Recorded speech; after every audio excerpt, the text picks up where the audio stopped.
una de las particularidades que tienen todos los fenómenos que nosotros abordemos desde la óptica de la cultura digital. Están en algún sentido atravesados por una enorme cantidad de conflictos, de debates, de situaciones que no son fácilmente resolubles a partir de decir, por ejemplo, estoy de acuerdo o estoy en desacuerdo. Un poco la idea que tiene esta materia es, por un lado, evitar tanto lo que podríamos nosotros denominar como un optimismo tecnológico, es decir, que viene la tecnología y la tecnología parece que viene a resolver todo y hacer el mundo más feliz, ¿no? Pero también discutir con aquellas posiciones más bien críticas de la tecnología, en donde lo contrario a ese optimismo tecnológico sería algo así como una suerte de pesimismo tecnológico, ¿no? La idea de que toda tecnología que viene fundamentalmente es para mal, ¿no? Entonces, vamos a tratar de salir de esos enfoques más bien de carácter dualista o esos enfoques antagónicos y tratar de ver efectivamente que dentro del marco de la cultura digital hay elementos que son sumamente poderosos y otros elementos que evidentemente hay que tomar en consideración y hay que revisarlos desde una perspectiva crítica. 2 o 3 cuestiones me interesan con respecto a la clase de hoy, ¿sí? La primera cuestión sería, en primer lugar, tratar de entender, ya que vamos a hablar de la cultura digital, ¿qué entendemos esencialmente por revolución digital? Esa sería de alguna u otra manera la primera pregunta que vamos a tratar de resolver para después contarles algunas cuestiones del programa, ¿sí? Pero, ¿qué entendemos por revolución digital? Es algo que está codificado en dígitos, ¿sí? La palabra digital, como bien aparece después en el texto de Barico, proviene de un término en latín que es digitus. Y digitus no es más que dedos, ¿sí? Y uno dice, ¿pero por qué dedos? Porque la idea de ¿para qué utilizamos los dedos nosotros? Utilizamos los dedos para contar, ¿sí? Entonces, hablar de una revolución digital es hablar fundamentalmente de algo que tiene que ver necesariamente con lo numérico, ¿sí?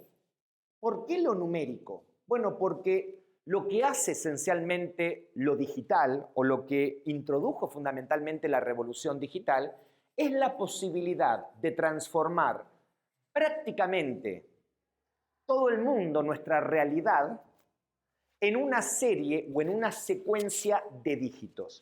Esa secuencia de dígitos es esencialmente una secuencia que se establece en el caso de la computación moderna a partir de la secuenciación de unos y ceros.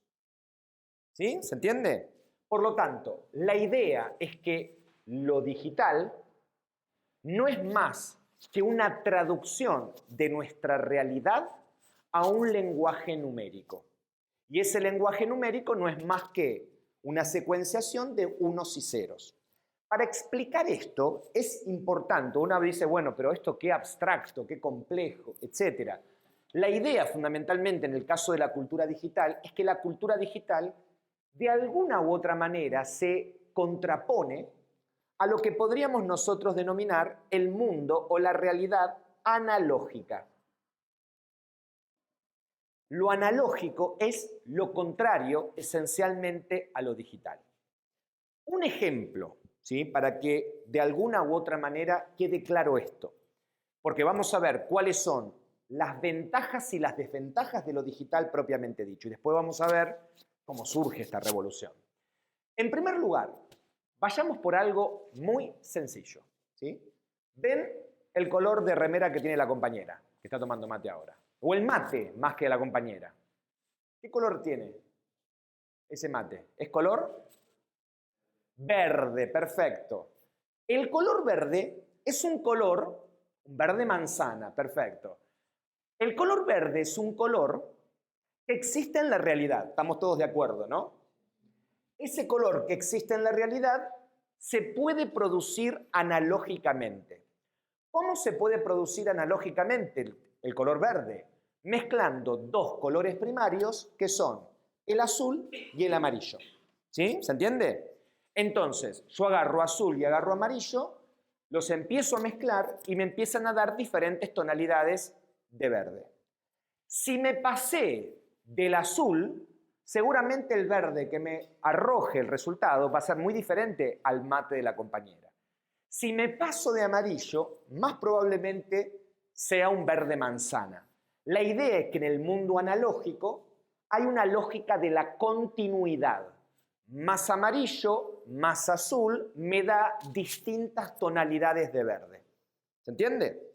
En cambio, cuando yo veo verde en una foto o cuando veo el color verde en una pantalla, no hay una combinación de amarillos y azules.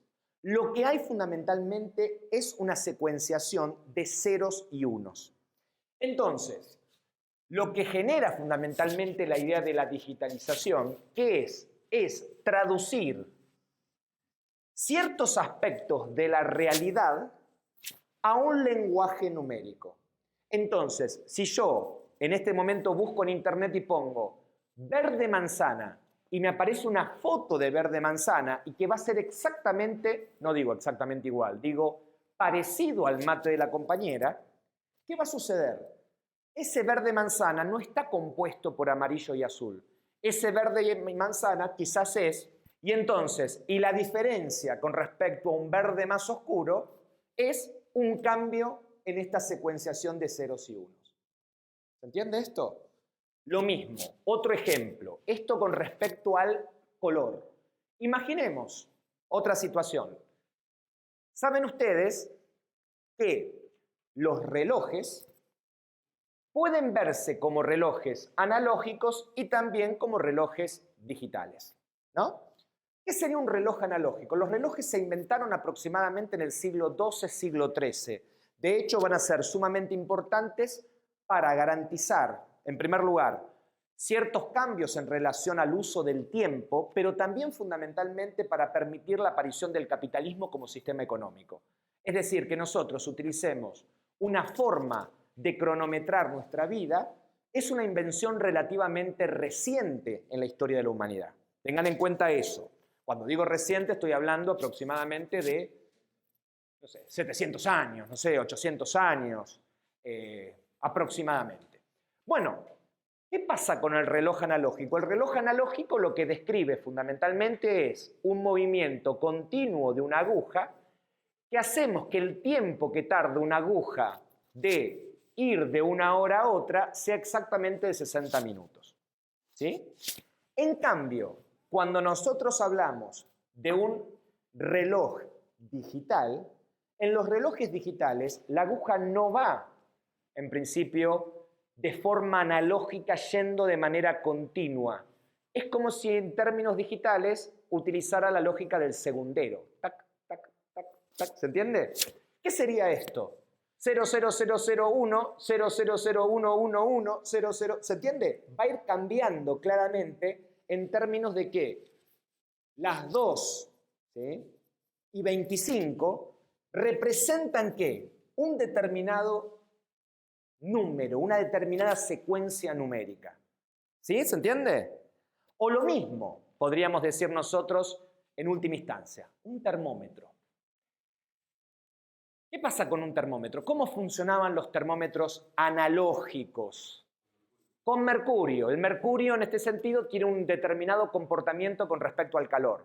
Entonces, cuando el mercurio entraba en relación con un cuerpo afiebrado, ¿qué pasaba? El mercurio subía y se ubicaba por encima a los niveles normales. ¿Se entiende? Esa que es una relación de carácter más bien analógica. ¿Qué pasa, evidentemente, cuando nosotros nos ponemos un termómetro digital?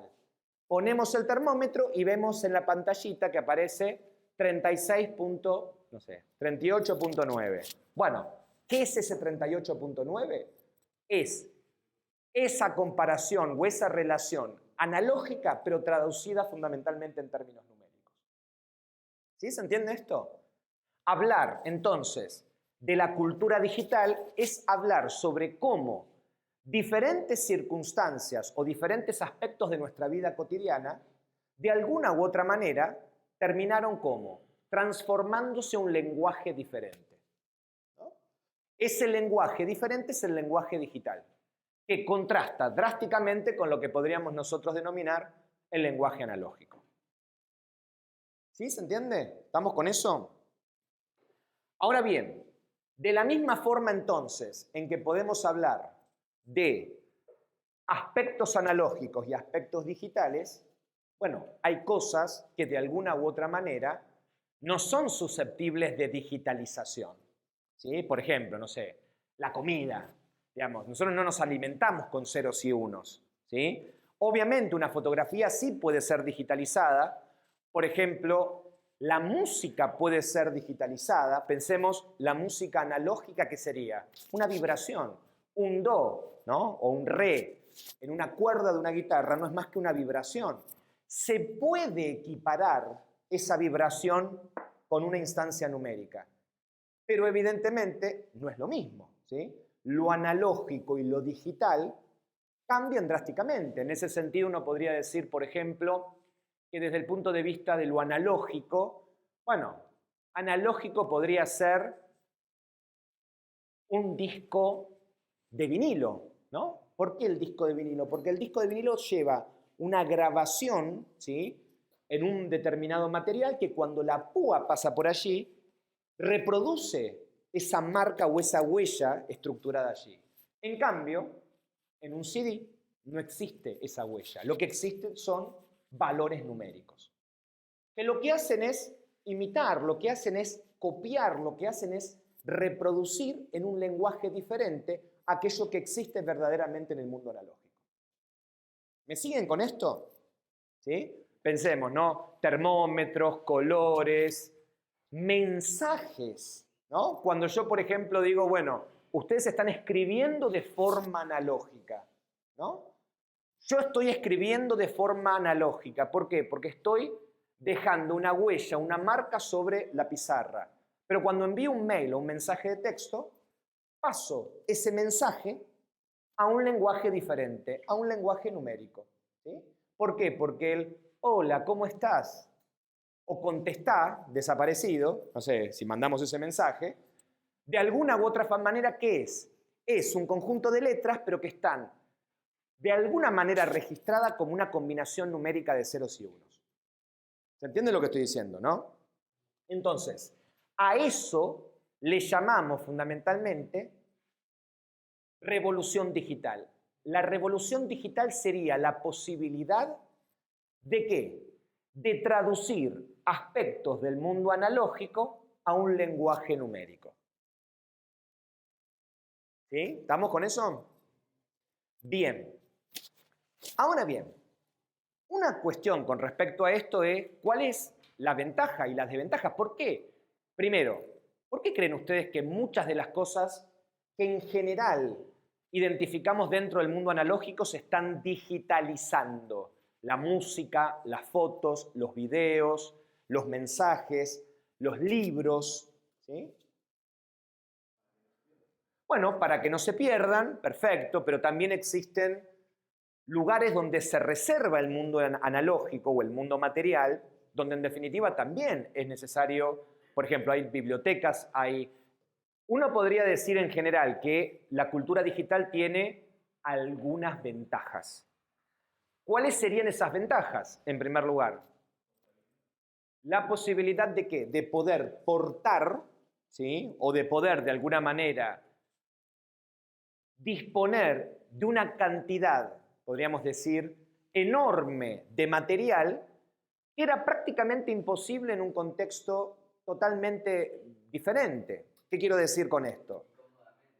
De manera mucho más cómoda. Uno en su teléfono, en una computadora, en una laptop, etcétera, puede tener una biblioteca mucho más grande de la que quizás, en algún sentido, podría contar cualquier persona común y silvestre durante gran parte de la historia de la humanidad. Es decir, el pasaje de lo analógico a lo digital permite, al menos, podríamos decir en términos generales, cierto proceso de democratización de la información. Después vamos a discutir esa idea. ¿Por qué digo de democratización de la información? Bueno, porque tenés todo al alcance de la mano. Ahora bien, ¿eso por qué se da específicamente? Bueno, se da la revolución digital o se da este tipo de digitalización en la medida en que la digitalización permite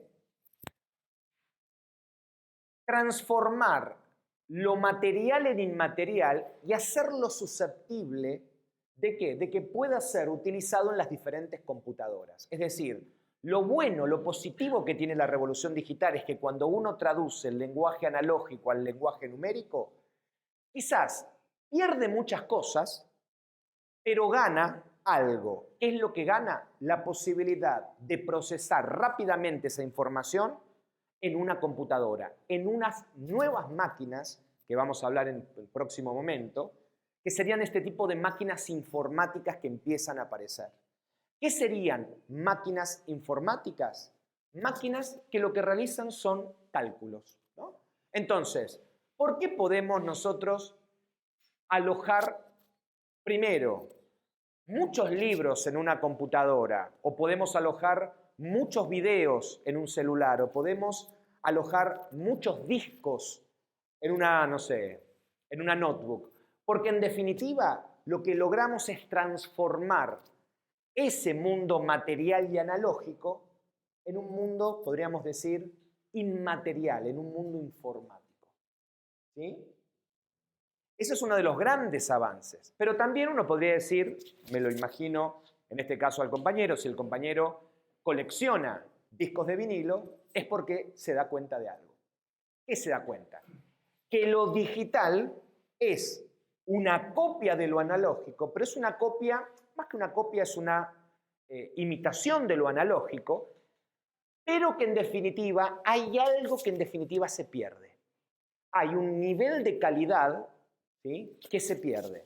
¿Eso qué significa? Bueno, quizás nosotros no nos demos cuenta actualmente, pero cuando uno escucha, no sé, un disco y uno escucha una grabación digital, uno ve claramente que en términos de la calidad del sonido y fundamentalmente también de las vibraciones y de los matices que tiene la música, que en definitiva lo digital siempre suena como algo mucho más chato, más aplanado, ¿sí? Como que perdiera fundamentalmente, y mucho más, no sé, en ese tipo de música, no sé, pierde ese rasgo orgánico, perfecto, ¿sí? Exactamente. Es como si perdiera profundidad. Sí, pero no es que, porque a ver, no es que estás hablando tipo como un robot, no, lo que aparece allí es como si algo que tiene, lo podríamos nosotros ver, con textura, con pliegues, algo donde uno puede ver ciertas imperfecciones del mundo analógico, cuando lo pasás a lo digital es como que te lo aplana, ¿se entiende? Y ese fenómeno, si quieren ustedes, de mayor superficialidad, es quizás el costo que uno paga. ¿Por qué? Bueno, por esto, ¿no? Por la mayor comodidad, por la diferencia en ese sentido, en términos de la practicidad, etc. ¿No? ¿Se entiende? A medida que uno comprime más los archivos de información, las copias quedan más planas. Pero no hay que perder de vista algo, que la cultura digital tiene una enorme ventaja con respecto a la cultura y al mundo analógico. ¿Cuál es esa ventaja? Que en definitiva, la copia en la cultura digital tiene un valor cercano a cero. No hay un proceso de degradación en la copia y el valor económico de la copia, valor económico de la reproducción de la copia, es cercano a cero. ¿Se entiende esto? ¿Qué quiero decir con esto? Ejemplo. Si ustedes quieren una copia analógica, ¿sí?, del texto de Barico, tenés que ir a comprar el libro. ¿Cuánto vale comprar el libro? Y debe estar 6.000, 7.000 pesos. Ahora bien, hacer una copia del archivo digital de Barico, ¿cuánto les cuesta? Prácticamente nada. ¿Por qué digo prácticamente nada? Porque uno puede copiar archivo y directamente lo copia, pero se dice que es cercano a cero el valor económico de la copia porque uno está gastando, no sé, electricidad. La copia digital es, en este caso, la copia en archivo digital. El PDF. Copiar el PDF, ¿cuánto te sale? Casi nada. A lo sumo, el tiempo que tarda en copiar, que en general es un tiempo relativamente pequeño, el costo de electricidad que tuviste durante ese tiempo, que es una fracción, ¿sí? Una fracción de la boleta de electricidad, ¿se entiende? Entonces, por eso, cuando hablamos específicamente de lo que podríamos nosotros denominar el mundo de lo digital, decimos, bueno, el mundo digital tiene algunas desventajas en el sentido de que es mucho menos rico en términos de matices, en términos de estructura, en términos de composición que el mundo analógico, pero tiene ventajas que son ineludibles. ¿Sí? Y de hecho, por ejemplo, tener la posibilidad de disponer de prácticamente toda la historia de la música en una plataforma como puede ser Spotify, ¿sí? Es claramente algo que solamente pudo darse a partir de la denominada revolución digital. Exactamente, o que ya ustedes ya tengan el texto automáticamente y que, bueno, son algunas ventajas directamente asociadas con la aparición, en este sentido, de lo que podríamos denominar la revolución digital. ¿Sí? ¿Se entiende esto? Bueno, entonces, la idea de la revolución digital es como el punto de partida fundamentalmente para esta materia. La idea entonces que lo que vamos a hacer nosotros con respecto, en ese sentido, a analizar la revolución digital, es en algún punto tratar de dar cuenta de alguna de sus características, ¿sí? Y entre ellas, una de las características, después si quieren vamos a profundizar un poco más esta noción, tiene que ver con que la tecnología digital es una tecnología de carácter exponencial. ¿Qué significa que es una tecnología de carácter exponencial que tiende en su efecto de multiplicador, ¿sí?, a generar cambios muy grandes, ¿no? Después, si quieren, vamos a hablar de qué sería una tecnología exponencial, pero la idea efectivamente es que, a diferencia de otros momentos históricos, lo que nosotros podemos señalar básicamente como la revolución digital va a tener una enorme cantidad de consecuencias. ¿Por qué se le da el nombre revolución en este sentido? Bueno, porque ¿qué sería una revolución propiamente dicha? Algo que genera un cambio, perfecto. ¿Un cambio de qué naturaleza? ¿De qué tipo? Un impacto, y eso es un poco el objetivo fundamentalmente de la materia, en diferentes ámbitos de nuestra vida, ¿sí? De hecho, ustedes que son o que están estudiando para profesores de historia, se van a dar cuenta que el término revolución es utilizado de manera bastante mezquina en la historia. ¿Qué significa esto? No tenemos a lo largo de la historia muchas revoluciones.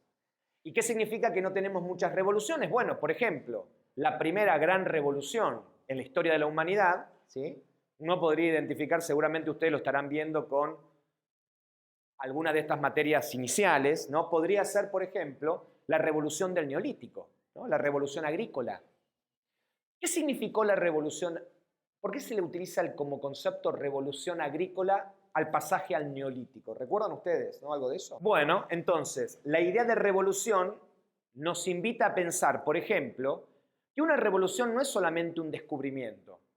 Es un descubrimiento que altera, que modifica, que transforma prácticamente toda nuestra vida. ¿Por qué decía y por qué tomaba como ejemplo el caso de la revolución agrícola en el Neolítico? Porque de alguna manera no es que los seres humanos descubrieron, por ejemplo, no sé, una nueva técnica para el pulido de la piedra. O, por ejemplo, que en un determinado momento descubrieran la agricultura o inventaran la agricultura. Porque una vez que se produjo esa invención, cambió todo. ¿Y qué cambió? Cambió la esperanza de vida, cambió, por ejemplo, las condiciones de productividad del trabajo, cambiaron las formas culturales, cambiaron los tipos de religiones, cambiaron que a partir de ese momento los seres humanos se volvieron, si quieren ustedes, más bien sedentarios, empezaron a domesticar animales, comenzaron a desarrollar, por ejemplo, posteriormente la escritura. Es decir, hay una enorme cantidad de aspectos que están directamente relacionados con ese fenómeno de revolución. Entonces, si hablamos de la revolución agrícola en el Neolítico, si hablamos de la revolución urbana también en el Neolítico, o si hablamos, por ejemplo, de la revolución industrial en el siglo XVIII, estamos hablando de procesos históricos que de alguna u otra manera han transformado por completo la vida humana.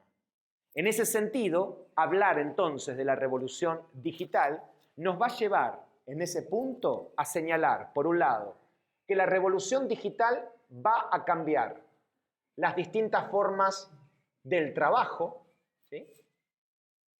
Hoy en día hay una enorme cantidad de trabajo que en definitiva se realiza ya no en términos analógicos, sino fundamentalmente en términos digitales, ¿sí?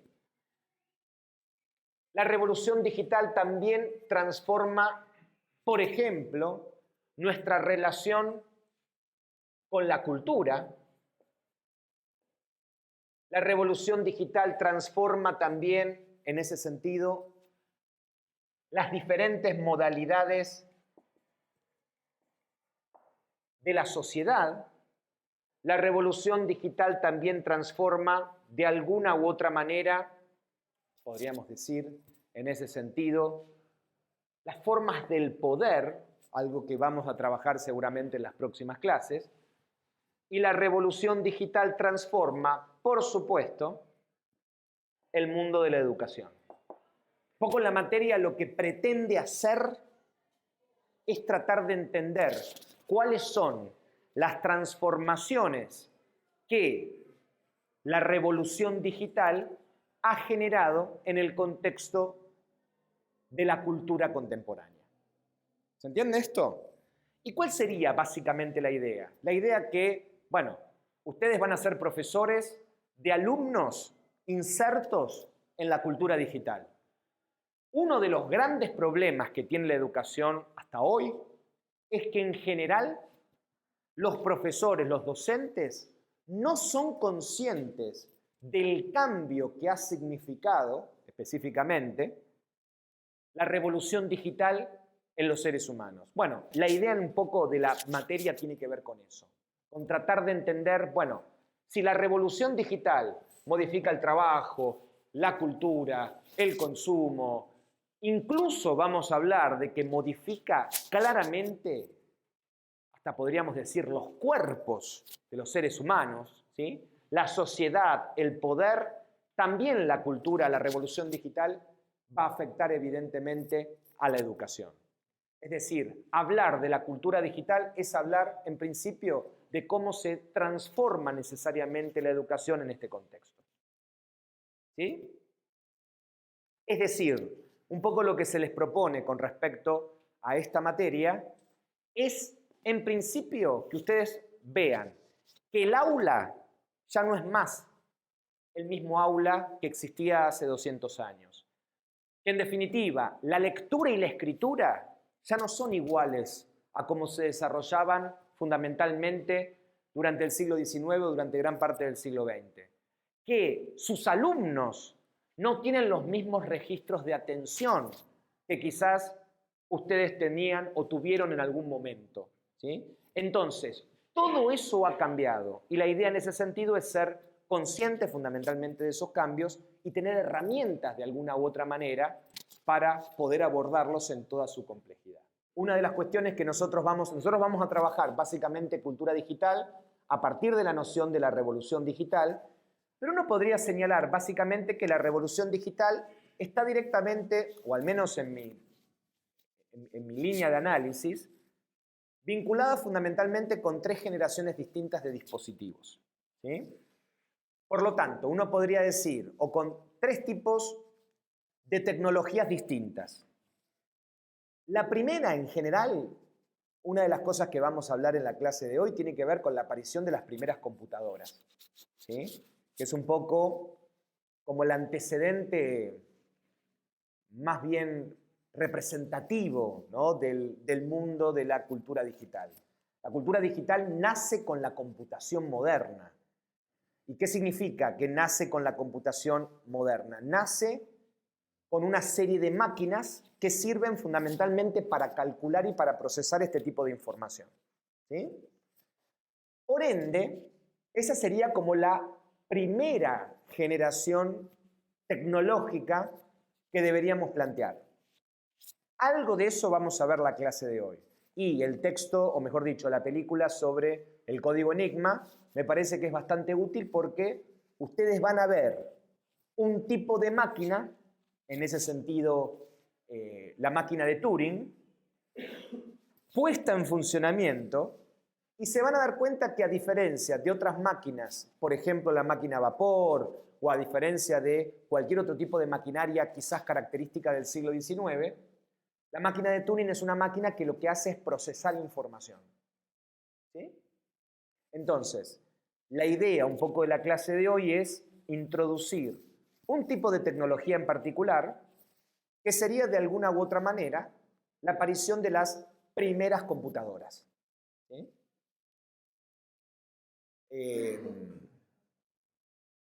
Piensen que si les interesa eso, hay como una enorme cantidad de bibliografía con respecto a la historia de cómo se fueron creando las primeras máquinas de cálculo. Él le pone el nombre Christopher, que supuestamente creo que es más bien una cuestión de giro, sí, pero de giro poético de la película, porque en general la película siempre se toma licencias para que sea un poco más atractiva, ¿no? Sería interesante que en esta segunda parte de la clase, una vez que nosotros dejamos de ver fundamentalmente el fenómeno de la revolución digital y donde empecemos a hablar sobre las máquinas que permitieron la revolución digital, bueno, antes de entrar por ese tema, hay un capitulito, un breve apartado del texto de Barico donde habla sobre algunas de las primeras computadoras personales, año 82, 83, 84, ¿sí? Bueno, exactamente. Hay tres básicamente, que sería la PC de IBM, ¿sí? Surgen todas más o menos en el mismo periodo, tempranos años 80, es decir, entre el año 82 y 84. La primera sería la Personal Computer de IBM, que por eso nosotros le llamamos PC, ¿sí?, a la computadora. En segundo lugar está una que llegó a la Argentina y estuvo bastante extendida, que se llamaba la Commodore 64. ¿Sí? Existe, obviamente. Y por último, la Macintosh, ¿sí?, de Apple, que serían las tres, podríamos decir, computadoras personales que surgen en los años 80. Después, de todos modos, vamos a retomar un poquito la historia de esas cuestiones. Pero bueno, como les decía antes, esta materia tiene, por un lado, la idea de que dentro de la cultura digital hay básicamente tres grandes tecnologías disruptivas. ¿Sí? Cuando digo de tecnologías disruptivas, estoy diciendo de tecnologías que han cambiado drásticamente, ¿sí?, las potencialidades fundamentalmente de la revolución digital. La primera de ellas tiene que ver con la aparición de los ordenadores personales. Años 80, ¿sí? Comienzo de los años 80. En segundo lugar, la segunda, si quieren ustedes, disrupción tecnológica dentro de la cultura digital va a ser la aparición de Internet. De Internet entendido básicamente como la web. ¿Sí? Después vamos a hablar y discutir fuertemente sobre esas cuestiones. ¿Sí?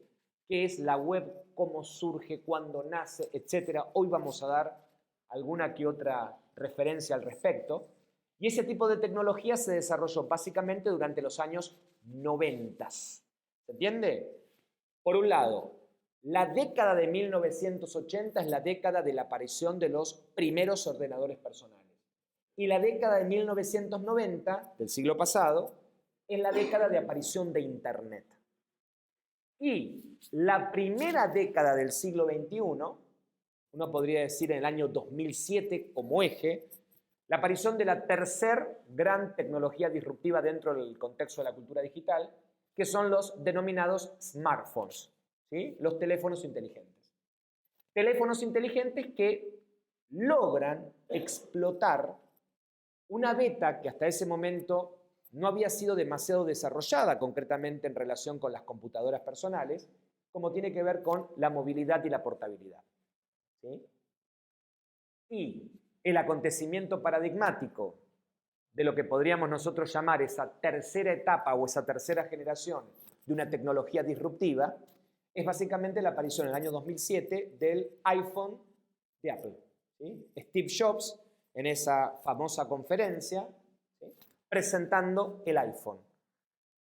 No porque no hayan existido de alguna u otra manera teléfonos inteligentes anteriores, sino porque ese es el paradigma del teléfono inteligente. Es el modelo de teléfono inteligente tal como se terminó imponiendo en la próxima década. Para que tengan una idea, en general, cuando nosotros hablamos de innovaciones tecnológicas o innovaciones disruptivas desde el punto de vista tecnológico, entre el año 2007 y el año 2023, prácticamente ese tipo de tecnología se ha vuelto universal. ¿Qué quiero decir con universal? ¿Cuántos somos en la Argentina aproximadamente, cantidad de habitantes hoy en día? ¿Cuánto? Un poquito más. 47 millones. Hay 40 millones de teléfonos inteligentes. 40. A ver el dato que tengo yo. 40 millones de teléfonos inteligentes. Sí, pero hay más bien 3 o 4 líneas, es probable. No sé si hay 3 o 4 teléfonos y además ten en cuenta de que no estamos hablando de teléfonos celulares, sino de teléfonos inteligentes. Es decir, teléfonos que con respecto un poco a lo que podríamos señalar a la invención, a la creación de Steve Jobs, ahí en el 2007, son teléfonos que combinan, por un lado, un buscador, cámara de fotos, reproductor multimedia, llamadas y envío de mensajes y mails. Es decir, lo que logra el teléfono inteligente es combinar, por eso hablábamos de que la tecnología digital no solamente es exponencial, sino también es combinatoria, logra combinar gran parte de los avances técnicos anteriores. ¿Sí se entiende esto? Es decir, en un teléfono inteligente, en un teléfono celular de hoy, en ese teléfono están concentrados, ¿sí?, diría en este sentido, las 3 generaciones, o mejor dicho, los aspectos más importantes combinados de la revolución digital. Está todo ahí, ¿sí? Portabilidad, digamos, lenguaje numérico, crecimiento exponencial, capacidad de procesamiento de información, todo eso. ¿Sí? ¿Se entiende? ¿Estamos? Bien. 2 o 3 cuestiones que de alguna u otra forma me interesan señalar, ¿sí?, con respecto a la aparición de la revolución digital y a la aparición de lo que un teórico de los medios de comunicación llamado Armand Matelar denomina el advenimiento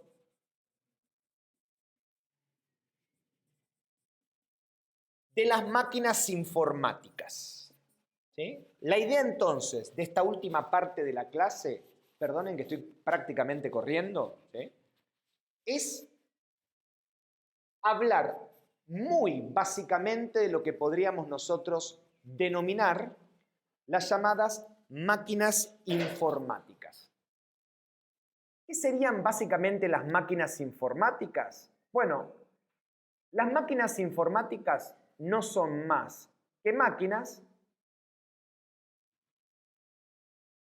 que sirven para contar.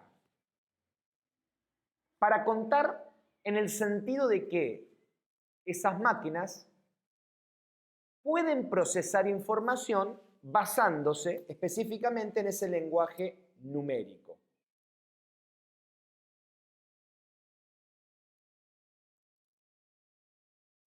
¿Qué serían básicamente en ese sentido ese tipo de alguna manera de máquinas informáticas? Bueno, las máquinas informáticas tienen la particularidad de que aparecieron en el contexto del siglo XX, ¿sí? Quizás uno podría señalar que el antecedente más como la prehistoria de nuestras computadoras encuentran, por ejemplo, en la máquina de Turing su antecedente más lejano. No sé si más lejano, pero un antecedente directo. Sin embargo, vamos a encontrar fundamentalmente que para llegar desde la máquina de Turing, que piensen que la máquina de Turing es una máquina que había que ponerla en movimiento, prácticamente que funcionaba a cuerda, ¿sí? Exactamente. Era una máquina enorme que había que ponerla en movimiento, ¿sí? La idea, básicamente, en relación con este tipo de máquinas informáticas es que fueron, de alguna u otra manera, modificándose y, por lo tanto, llegando a lo que nosotros podemos entender al día de hoy en los denominados teléfonos inteligentes. Hay una relación en ese sentido. Pero para que exista de alguna otra manera ese tipo de relación se tuvieron que dar progresos muy importantes, tanto en el mundo de lo que podríamos nosotros denominar la informática, como también esencialmente el mundo de la electrónica. Por eso, cuando hablamos nosotros de la revolución digital, estamos hablando básicamente de la combinación o de la revolución que se va a producir simultáneamente en dos ámbitos, en lo que podemos definir fundamentalmente como la microelectrónica y la informática. ¿Sí? ¿Por qué hablamos específicamente, en primer lugar, de la microelectrónica? Bueno, porque la microelectrónica va a ser quizás la industria que va de alguna u otra manera a preparar las condiciones para la aparición de este tipo de máquina o el advenimiento de máquinas informáticas. Más o menos, para tener una idea, ¿sí? Habría que establecer más o menos la siguiente secuencia. En general, todo el desarrollo de esta tecnología se desarrolló o se fue generando en la segunda mitad del siglo XX. ¿Sí? En esa segunda mitad del siglo XX, evidentemente, tenemos nosotros dos grandes actores desde el punto de vista económico, que son, luego de la Segunda Guerra Mundial, los Estados Unidos y fundamentalmente la Unión Soviética. Recuerdan ustedes que el mundo posterior a la Segunda Guerra Mundial, no sé, si Javier me escucha, Javier Solín me dice, bueno, todavía no vieron siglo XX, bueno, pero algo de esto tienen que saber, que luego de la Segunda Guerra Mundial el mundo quedó dividido en dos bloques, ¿no? Lo que se conoció con el nombre de la llamada Guerra Fría. Por un lado, el bloque comunista, liderado por la Unión Soviética, y el bloque capitalista, liderado por los Estados Unidos. Y lo que vamos a ver claramente es que todas estas tecnologías son producto de las condiciones políticas de posguerra. ¿Por qué digo esto? ¿Por qué se le llamaba Guerra Fría a ese periodo? Se le llamaba Guerra Fría no porque la guerra tuviera que ver con el invierno, ni mucho menos, sino porque tanto la Unión Soviética como los Estados Unidos habían accedido al desarrollo tecnológico y a un umbral tecnológico muy importante a partir del descubrimiento de la tecnología nuclear. Por eso vean Oppenheimer. Ahora, una cosa importante con respecto a eso, es cierto, lo que de alguna forma vos pensás que en ese sentido ese género, que es un género muy importante dentro de la ciencia ficción, ¿sí? Hay un escritor, ahora no recuerdo el nombre, de Neuromante, bueno, un texto de ficción clásico de los años 80, y hay algunas películas también en ese sentido. Es toda una estética, ¿no?, que se empieza a configurar a partir de los años 80, donde hay una concepción, podríamos decir, bastante, de alguna manera, más bien pesimista de la tecnología, ¿no? Y que contrastaba de alguna u otra manera con respecto a los discursos más bien optimistas y celebratorios. Es muy interesante porque detrás de todas esas expresiones culturales, lo que se encuentra fundamentalmente es una crítica un poco a la ideología que empieza a desarrollarse en el contexto de los años 80 y 90, vinculado con ¿qué? Con la sociedad de la información. ¿Sí? ¿Por qué? Porque hay todo un discurso proveniente fundamentalmente de organismos internacionales, Banco Mundial, etcétera, donde se plantea de alguna manera una lectura muy utópica de esta revolución digital, como si la revolución digital de alguna manera traería consigo emancipación, libertad, bienestar para la humanidad, y lo que hacen fundamentalmente todos estos grupos y estas estéticas alternativas, de alguna forma lo que es denunciar el carácter ideológico de ese tipo de proyecto político. ¿Sí? Si quieren después lo vamos a repensar esto, pero porque es importante. Recuerden, por ejemplo, esta cuestión. Hay una película que es paradigmática de esa estética, si quieren, que es Matrix, ¿no?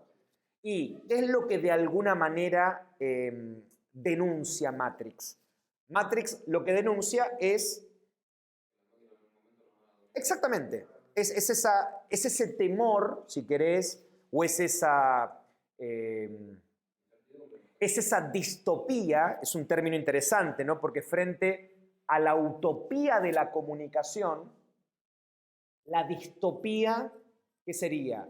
La pesadilla en la que se va a convertir el mundo, que es un poco también lo que aparece en algunas series, por ejemplo, en el caso de Netflix, de esta serie que plantea de alguna u otra manera ciertos futuros, Black Mirror, etcétera, que plantea ciertos futuros apocalípticos. No, por eso lo que me interesa a mí con respecto a la materia es tratar de dar cuenta de que existen discursos que son muy celebratorios de las tecnologías, de las nuevas tecnologías, y hay discursos que son más bien apocalípticos con respecto a las tecnologías.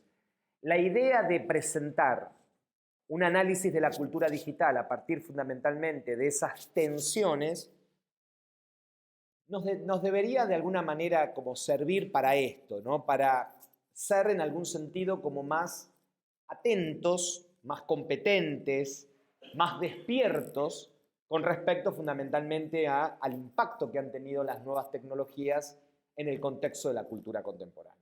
¿Sí? Después, obviamente, en general, en todo el mundo, podríamos decir, el mundo del arte, el mundo de la cultura, predomina más bien una lógica, uno podría decir, poshumanista o en algún sentido transhumanista, como el caso del cyberpunk, etc. ¿No? Es algo que vamos a discutir más adelante, ¿no? Pero hay algunas cosas que pueden llegar a ser bastante útiles al respecto. ¿Sí? ¿Estamos? ¿Se entiende esto? Bien, perfecto. 2 o 3 cuestiones que me interesa señalar con respecto a qué le llamamos específicamente la denominada revolución digital. Cuando hablamos de la revolución digital estamos hablando de una suerte de transformación que se va a producir en el periodo que va entre el año 1945 hasta los años 70 y que van a permitir de alguna u otra manera cambiar por completo la forma que tenemos de pensar las ciencias sociales. ¿Qué es lo que de alguna manera irrumpe a partir del periodo de posguerra? Aparece todo un nuevo continente, en términos a descubrir, que va a ser el continente de la información. Es decir, si hay algo novedoso que empieza a aparecer en el contexto del periodo de posguerra, es que en todos lados, en la Unión Soviética, en los Estados Unidos, en la Argentina, en todos los países, empiezan a aparecer investigaciones vinculadas fundamentalmente con la información. Y esas tecnologías de la información van a depender necesariamente del desarrollo de una suerte de industrias que en un primer momento no tenían prácticamente ningún sentido de carácter comercial. Eran fundamentalmente industrias vinculadas a las necesidades de defensa y a la planificación militar. De hecho, decimos, La revolución digital tiene que ver con lo que nosotros tenemos en el teléfono. ¿Sí? Todo eso es esa revolución digital. Ahora bien, la pregunta es, ¿qué tiene que ver? ¿Cómo llegó todo eso ahí? En un primer momento, no porque eso haya sido un enorme negocio para el capitalismo. Todo lo contrario. De ninguna manera era un negocio. Era una preocupación sumamente importante para los distintos gobiernos. Gobiernos que estaban metidos en una escalada de conflicto que nosotros recientemente identificamos como la Guerra Fría, y como no había posibilidad de conducir el enfrentamiento en un terreno militar, la Guerra Fría desarrolló prácticamente de manera indirecta la carrera tecnológica. ¿Se entiende esto? Cuando nosotros decimos ¿por qué era Guerra Fría? Bueno, porque ni los Estados Unidos ni la Unión Soviética podían atacar. ¿Por qué no podían atacar? Porque ambos, los Estados Unidos con la bomba de Hiroshima y de Nagasaki, y la Unión Soviética en el año 48 hace detonar su primera bomba nuclear. ¿Cuál es el problema entonces? Si los Estados Unidos atacan a la Unión Soviética, probablemente la destruyan, pero probablemente una contraofensiva soviética destruya a los Estados Unidos. Y la Unión Soviética lo mismo. ¿Por qué no ataca la Unión Soviética a los Estados Unidos? Porque sabe que probablemente puede destruir a los Estados Unidos, pero de alguna u otra manera probablemente también sea destruido por los Estados Unidos. Esa situación de tecnología nuclear y esa situación de equilibrio nuclear, ¿a qué condujo? A que prácticamente hubieran durante 45 años paz a nivel internacional en lo que podríamos denominar el primer mundo y el segundo mundo. ¿Sí? ¿Se entiende? Pero entonces, ¿dónde se materializó el conflicto? El conflicto se materializó en la competencia económica y en la carrera tecnológica. Entonces, ambos países invirtieron muchísimo dinero y de alguna manera, aún sin pretenderlo y aún sin quererlo, desarrollaron estas industrias, que en ese momento no tenían ningún tipo de interés desde el punto de vista comercial, pero que a partir de los años 70, por diferentes circunstancias, empezaron a ser un lugar de enorme atractivo y de enorme rentabilidad, fundamentalmente en los Estados Unidos, para el desarrollo del capital. ¿Se entiende esto? ¿Cuáles serían básicamente ese conjunto de industrias? Bueno, hablemos de alguna de ellas. Primero, la ingeniería genética y su extensión, lo que se denomina fundamentalmente las denominadas tecnologías de la vida. Ustedes no sé si saben, pero más o menos en el año 57 se logra descifrar el código, ¿sí?, de lo que llamamos el ADN. Se descubre el ADN, ¿no? Se logra a partir de determinado tipo de observaciones el desciframiento de parte del código del ADN. Fíjense esto, estamos hablando de biología, pero fíjense que la noción de ADN ya nos remite directamente a la noción de información. ¿Sí? No importa. Eso forma parte de lo que nosotros podríamos llamar también la revolución tecnológica, la revolución digital. En segundo lugar, vamos a hablar, por ejemplo, del desarrollo de las telecomunicaciones. ¿Qué son las telecomunicaciones? Comunicaciones a distancia. ¿Sí? Tele significa a distancia. Y esas telecomunicaciones van a ser producto, en principio, ¿de qué? De la extensión de la comunicación satelital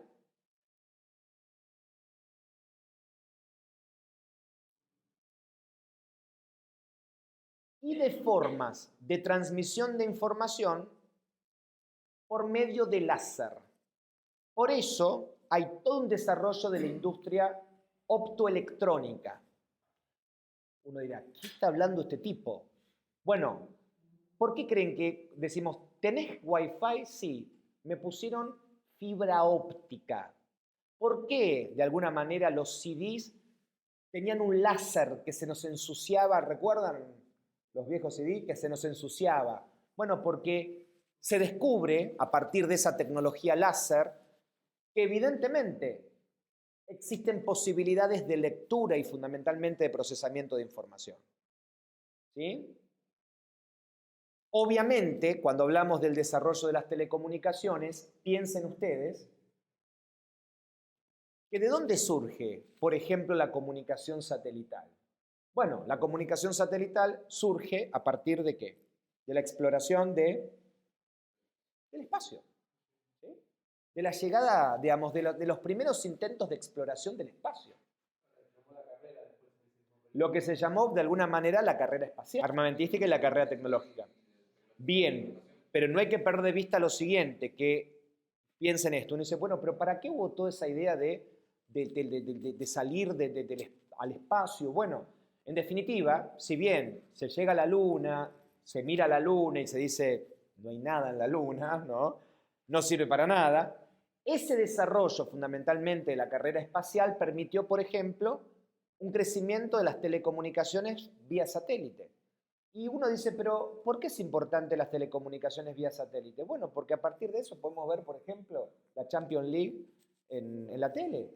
¿Se entiende esto? Digo, son tecnologías que en un primer momento quizás no parecían ser del todo importantes, pero que después, posteriormente, empiezan a encontrar un nivel de rentabilidad y una integración con respecto a la vida cotidiana sumamente importante. Y uno lo que podría plantear con respecto a eso, que previo el desarrollo de las telecomunicaciones va a ser un aspecto de una industria que se va a desarrollar fundamentalmente durante los últimos 20 o 30 años y que en principio va a ser paralela y va a ser concomitante también con el desarrollo de Internet, ¿no? Si uno lo plantea en ese sentido, pensemos el inicio de la carrera espacial allá por el año 1957 con el lanzamiento del Sputnik y bueno, la posibilidad en ese sentido de salir de la órbita terrestre, pero también de alguna u otra manera con respecto al desarrollo de Internet. Internet, la primera forma, podríamos decir, preliminar o la forma más arcaica de Internet, apareció en el año 1969 con un sistema creado por los Estados Unidos, un sistema de defensa llamado ARPANET, que lo que hizo, de alguna manera, es permitir que un mensaje empaquetado, fíjense que ya no decimos más encriptado, es empaquetado, un paquete de información, logre transitar prácticamente 500 kilómetros, creo que es desde una computadora, si mal no recuerdo, es entre Los Ángeles y San Francisco, es decir, prácticamente 500 kilómetros en unos pocos segundos, ¿no? Y lo interesante es que el paquete viajó cerrado y lo abrieron en la otra computadora. Exactamente. Entonces, esa idea que aparece con ARPANET en 1969 va a ser clave para la construcción de la denominada World Wide Web, es decir, WWW, que es la web tal como nosotros la entendemos desde la década de 1990 en adelante. ¿Sí? Bien.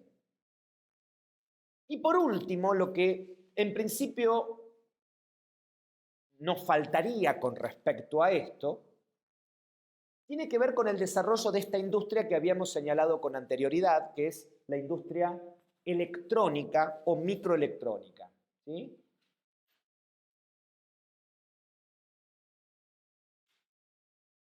De alguna manera, el desarrollo de la industria electrónica tiene como dos momentos claves, ¿sí? Que son, por un lado, 1947, donde en un laboratorio de la ciudad de Nueva Jersey, ¿sí? Hay tres físicos que inventan el transistor.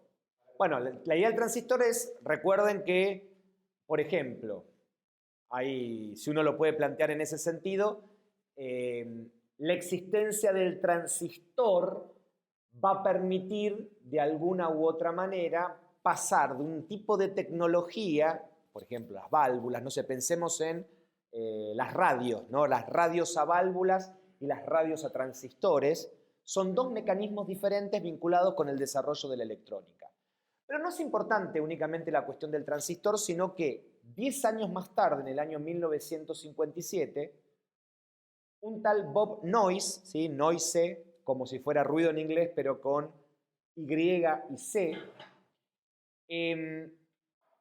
lo que va a hacer es transformar el transistor y crear lo que se conoce como circuito integrado, que lo que hace de alguna manera es economizar el transistor y por lo tanto reducirlo sustancialmente en términos de tamaño.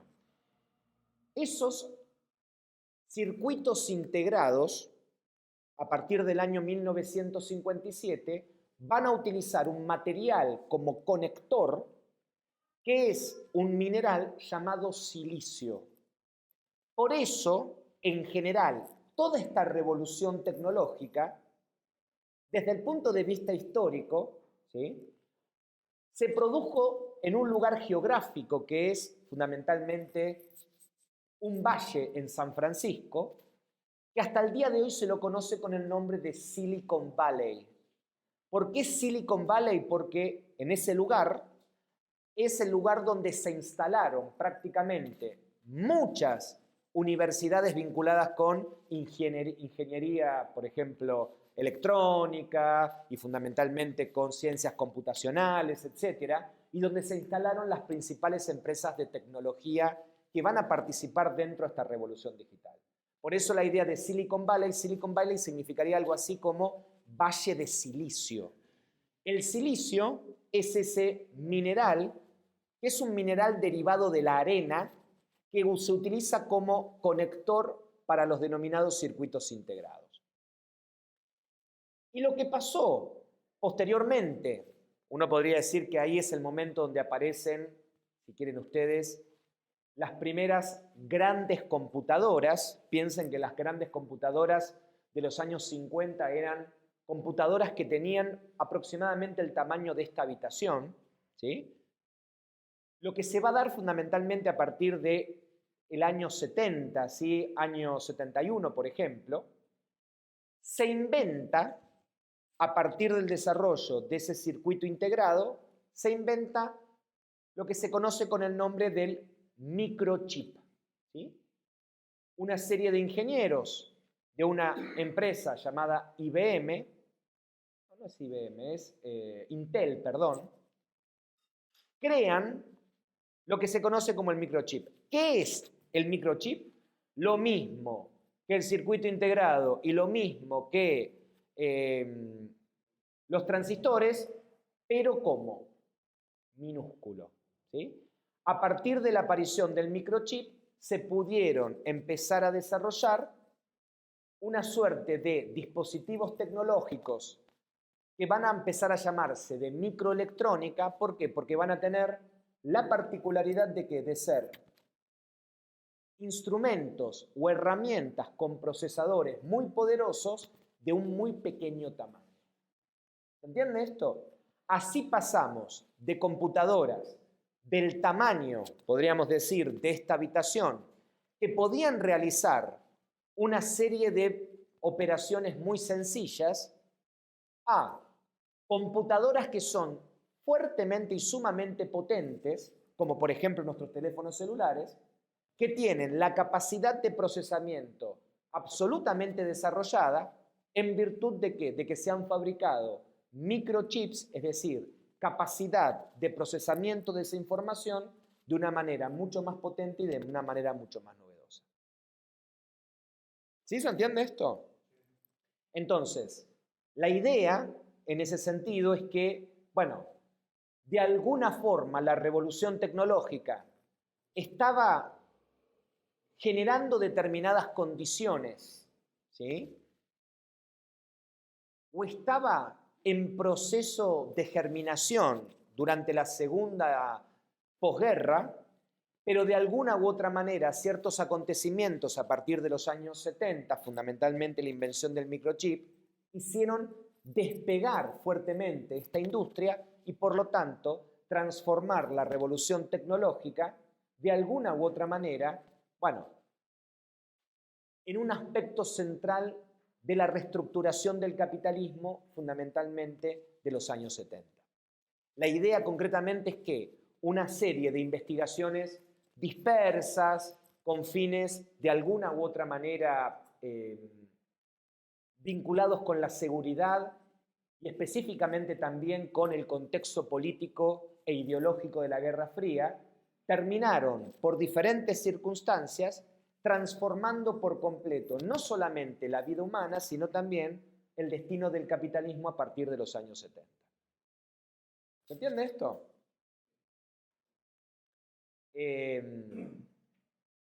Para decirlo de forma más sencilla, la aparición de los primeros sensores,